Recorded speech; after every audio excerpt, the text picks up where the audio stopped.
Hi there guys, welcome to the Circular Podcast. Today I'm here with Roxy Furman. Yeah. Roxy is a wildlife biologist and photographer, filmmaker, presenter. We met online and Roxy has invited me down to up to Buckinghamshire. Yesterday we went across to Bushy Park to film some deers, and today we're going to talk a little bit about Roxy's experience as a wildlife biologist and some more things such as veganism and many other topics. So what got you into wildlife photography to start with? Where did that kind of passion come from? And Well, as a kid, all of our family holidays are always based around animals, okay, because that's kind of what my parents were into. My dad wanted to work with animals as well, but his mum wouldn't let him. She okay, made him be a lawyer. all So they right, were always for like, if you want to do something, do whatever you want to do and Do we'll what you support wanna do. you. And then about 6 years old, I went on a family holiday to Seychelles, and there was a conservationist working on the island to protect the turtles. And we went down to the beach because they collect the hatchlings from the nest Yeah. to take them down to the water to cut out the journey time from the nest to the sea, because that's like a typical time when they're dated upon. yeah, So we went down to do that, and he was like, okay, everyone wait here while I go and collect the turtles from the nest, and I'll bring them back so we can release them into the sea. And I just like took off my shoes and just ran after him. Yeah. And he like picked me up, put me on his shoulders, and he let me come with him Oh, to no the way. nest. And when I got back, I said to Mum and Dad, I want to be a conservationist. And wow, so you've that's known how for it that started. long. Wow, that's incredible. What do you think it was about that moment that you as a young child really fell in love with or really wanted to do? I think like I'd always loved animals. Like Right. my first word was an animal instead of Mum or Dad. What animal was that? Woo woo. Woo Which woo. was my word for dog, because woof woof. Okay. Woo woo. But that was my first like proper hands-on experience Yeah. in the field, actually like Wow. doing something for real. And from that moment you knew it was true. Wow. Yeah. So what have you done since? So you're a wildlife biologist, you studied this, and since then you've also been getting on with the wildlife filmmaking, photography. Talk to us a little bit about the photography that you've been involved with. You've done all sorts of different animals. How did you get into the photography side of things? Well, photography-wise started only recently. Okay. But I first started volunteering when I was 16 Yeah. at a dog rescue centre. So I had one day off college a week where I'd go on a Wednesday and walk the dogs every morning. And then from then on, I worked at Tropical World with Okay. armadillos and owl monkeys and slow lorises. Volunteered with elephants in Sri Lanka and Thailand on projects which no bullhooks, no riding, Right. teaching the mahouts, Okay. alternative tourism. Absolutely. Yeah. Worked with wolves, African painted dogs. Wow. And then since I graduated in July, I moved up to Scotland, where I was working on a boat, showing people the local wildlife. So there was eagles, dolphins, whales, Yeah. seals. Wow, that's incredible. And that's kind of when I started more the photography side of things. Okay. It was just taking some pictures and you realised that maybe I can really show Well- some beauty about this. What made you want to take photos of them? I'd always enjoyed taking photos, I just didn't have a camera. Okay. So I was doing it on my phone, which you can get decent photos on your phone. Yeah. Or like if we were over away, or a friend's camera and Mhm. take photos of animals. But in June I got my first proper camera. Okay. So that's when I could start Yeah. taking photos properly. And do you feel like by taking the photos you're showing the rest of the world, like kind of what you're seeing and what you're in love with and what the beauty of the animals?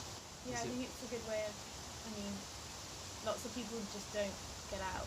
Yeah. You don't need money to go and see animals. Yeah. Like, we went to Bushy Park totally free, there's Yeah. beautiful deer there. Like, whereas like in Scotland you could just grab a kayak, get in the water and see otters or whatever. Yeah. You don't need money to go and see these things, but Mhm. people think that they do. Okay. So by like documenting either what's on your doorstep or maybe not when you do go travelling and it's more exciting, Mhm. but I think like documenting everything helps people realise that like Yeah. Do you think it's really important that you go and see the animals out in the wild, and like just seeing them in person? Kind kind of connects you to them, and you think it's important that we all, as children or as adults, throughout our lives, that we actually go and try and make time to see the animals. Yeah, I think especially for children. I mean, if my parents hadn't done that, I would be doing what I'm doing today. Yeah. And like, people get phones, kids get phones so young now. Like, when I was little, I used to go in the garden and find worms and spiders and like stupid stuff like that. Yeah. But I don't know any kids. I do a lot of babysitting, and no kids that I babysit would do that. Do anything like that. So I think it's important to like try and reconnect kids with nature, and that's like a big thing that I want to do. And seeing animals in the wild as well is a good indication of like. Yeah. I mean, you can watch things on TV, but nothing's the same as seeing it in real life. Yeah. Especially when you're told like, oh, you know, the numbers are decreasing. Then if you go out and try and see an otter, say, and you don't see one for a week, that's like a more like hard hitting of, okay, there is actually an issue, and you do actually need to. Actually, this is something I heard in a documentary from Kevin Richardson. He was out filming the lions, and he kind of just said to everyone, he said, look, you'll see the videos where there's lions around, and boom, from the moment go, you're watching a video and lions are in it from the 30 seconds. Well, it could be 1 week, 2 weeks, 3 weeks. You might not even see lions, and you may be searching days and days and days for it. And I think that's really important to as well show that, so that you show the reality of what's going on as well, not just the final product, and that's really interesting. So with the wildlife photography and the presenting, where is it that you want to go with all of this next? Like, what are your goals? Where would you like to be? So I really want to cover stuff that some people may not want to cover, like veganism, or the fur trade, or the illegal pet trade, or just like, I want to cover things that I feel are important to cover. I was saying to you yesterday, plastic, I think it's amazing. I'm so down for like reducing my plastic use, but I think everyone's seen Blue Planet. Now we need to like start talking about other stuff that there may be not lose track of the other issues. Palm oil and deforestation. And how do you think we can go about that or how will you go about doing this and making it kind of interesting for people to get involved with? If we've got all of these issues around the world and problems around the world, how do you think that the best way that you can show people and inspire people to get involved with this? I think the best way is like showing people the effects, like, so say palm oil. Show people the orangutans and how beautiful they are and how amazing they are, and then be like, well, actually, you know, we're killing them. Instead of just like sad.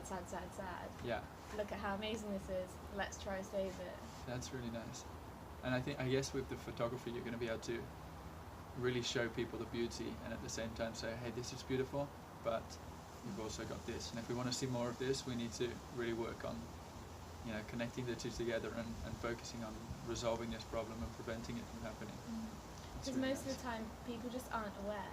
Like that petition, whereas saying, so the one I set up for work, where seals are being shot in Scotland. People had no idea that seals were being shot in Scotland. Until you sent it, I had no idea. And you just think, oh no, that doesn't happen in England, that's not happening in the UK. But it is. So do you think we really need to go down to like getting this online on the internet, like finding platforms that it's really easy for people of all ages to be able to go there and find out real news and what's happening around the world? Because if something like this is happening in many locations around the world, which I'm sure it is, how do we find that without having to specifically search for it? Is there a way we can bring everyone together and like, or bring all of this news to our, you know, our TV screens? Or maybe it's the education, maybe it needs to be directly in the education from the start. I guess that's what you were saying about making sure schools cover conservation curriculum and stuff like that. But I think that change, it probably will happen, but for now I think anyone that is in the position to be able to like educate others can just do the best job they can through social media. I mean, it's not like I can go and change the school's curriculum or anything, but like if enough of us are trying to make a difference, then maybe they'll think, oh, we should include that. Yeah, I think that's important to realize. The strength of community together, when we all really realize what's going on, and we work together to get that. That's probably like the thing I love most about like the wildlife or veganism groups of people. Like everyone has the same goal that they're headed towards, so everyone's just so keen to help each other out. Yeah. So where did the veganism come along? Where did that enter your life, and why is that important to you? Well, my mum, she brought us up vegetarian since we were born. So vegetarian my whole life, and then went to university studying zoology. And started realising, vegetarian's not really enough. Yeah. So then slowly became vegan. Okay. Since university, really. So why do you think? Why is, for maybe some people might not realise why it's not enough? Why do you feel like veganism is, together supporting this movement of protecting wildlife and conserving them? Well, everyone knows this literally is straight scientific fact that animal agriculture is the biggest contributor to global warming on the planet. So learning about all these species in dire need and everything we're doing to our planet, I felt like I'd be being hypocritical to be saying to everyone, do this, save these animals, if I wasn't doing everything I could in my daily life to be saving those animals. And also, it's so inhumane and so disgusting what people do. Even in the dairy industries, some could argue worse when they're like ripping babies away from their mothers and pumping them of milk and all this horrible stuff that they do. So I just felt like I couldn't be achieving what I wanted to do if I didn't change my lifestyle in every way I possibly could. And why do you think there are not so many zoologists and biologists and people around that are already in this industry, not vegan or vegetarian, or at least on that pathway? Because it seems to be like there are many presenters and many wildlife filmmakers around that are not yet vegan or decide not to be. Why do you think they're not already connecting the two together? It's a good question. I wish I knew the answer to. I guess maybe it does come down to that disconnection of not really fully understanding what's going on behind closed doors, and having a whole life where you've been grown up being told that this is a way to go, that we should eat meat, that we should eat this. And I guess it's then not only awakening to the reality of what's going on, but also then trying to build, change your habits, and habits are not easy to change. And then finding a way to go forward and make a new lifestyle in a sense, and make small steps. It's an interesting one, isn't it? Because you've been surrounded by the people that have been studying biology and zoology and things like this, and you've noticed yourself that there are many people that are not vegan or even considering it yet. Yeah, it's a hard one. Yeah. And you don't want to be pushy either, because that's it. I don't think it's going to achieve anything. So going back to the animals, where one of your most favourite experiences that you've ever had with animals?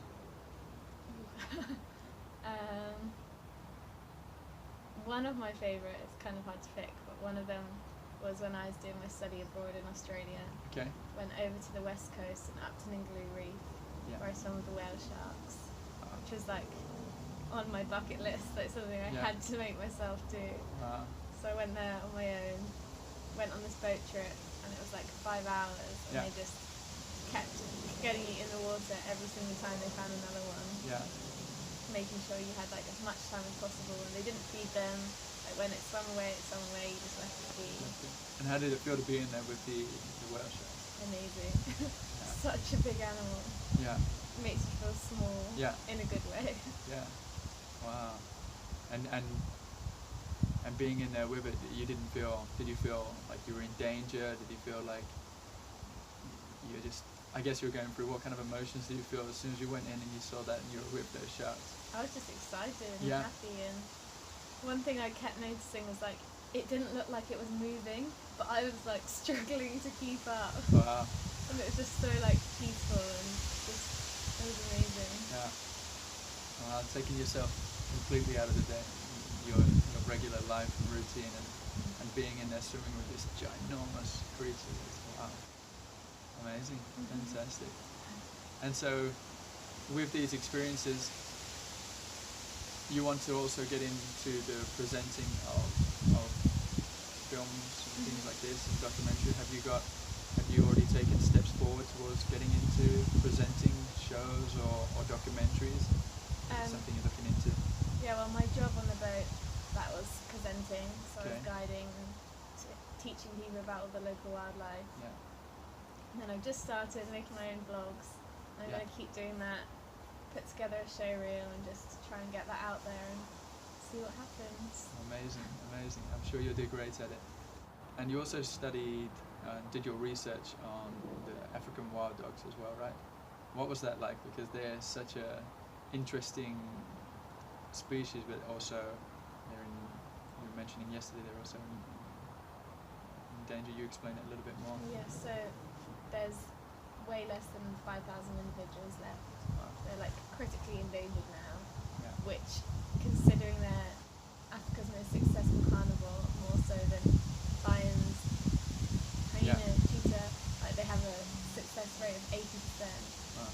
But they're regarded as vermin, and local people hunt them for their skins because they have this beautiful painted coat.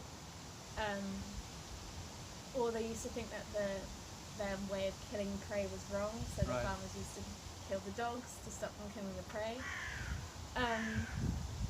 So yeah, they're really endangered, but not being covered that well, and people know so little about them. Yeah.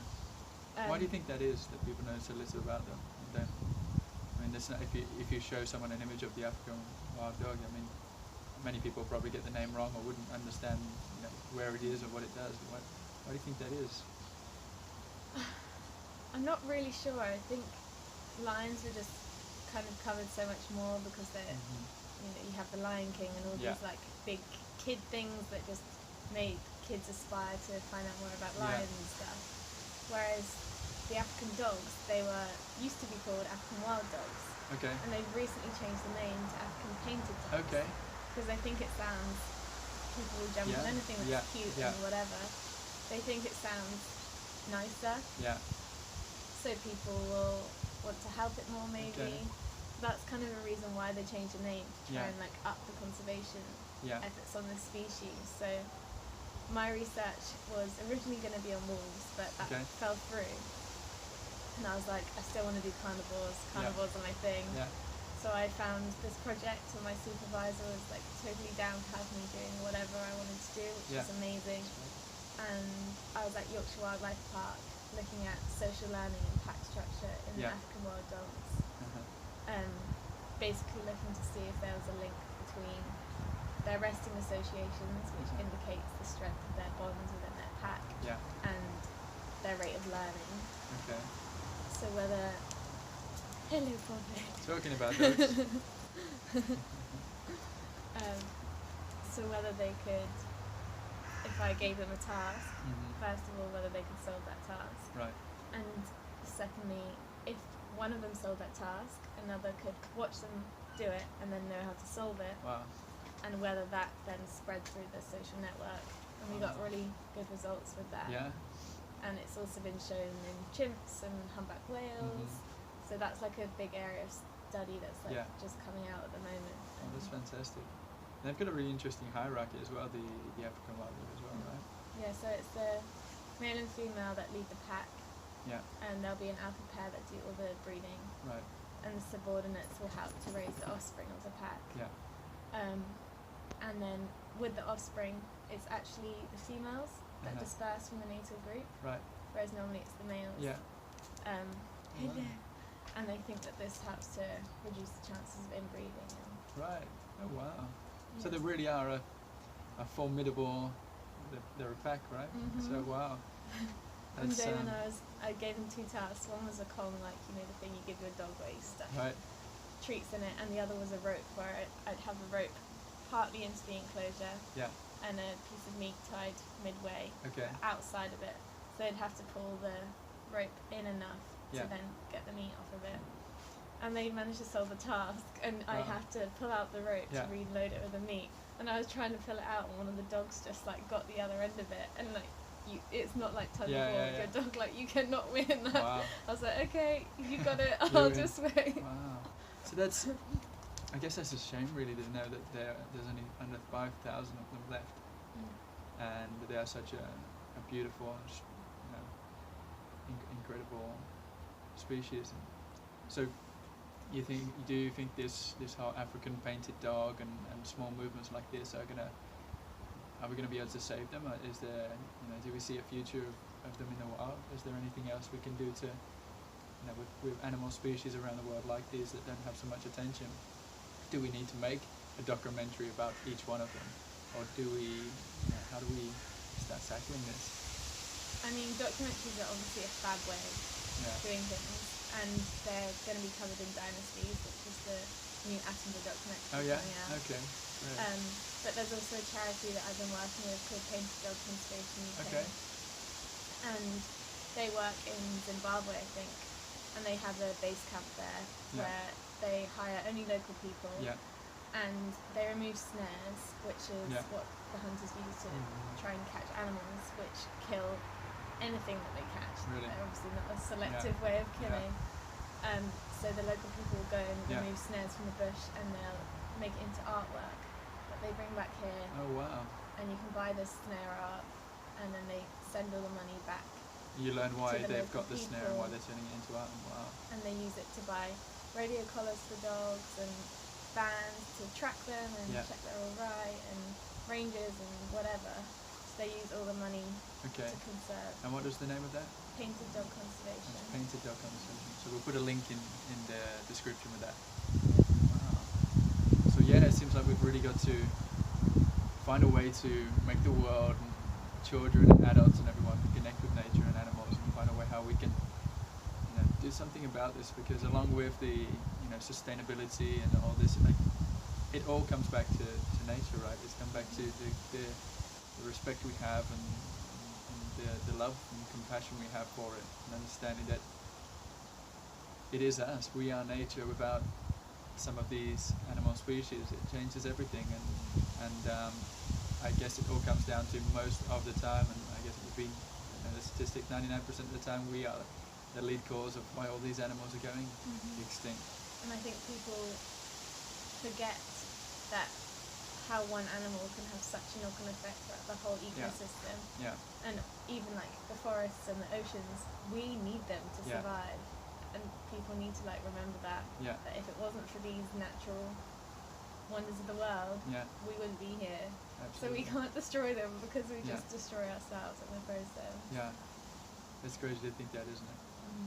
So how do you get into that? How did you get into it? Or if there's a recommended path that somebody can take to get into working with animals and wildlife, is there a set way that you would recommend, or that you think is best?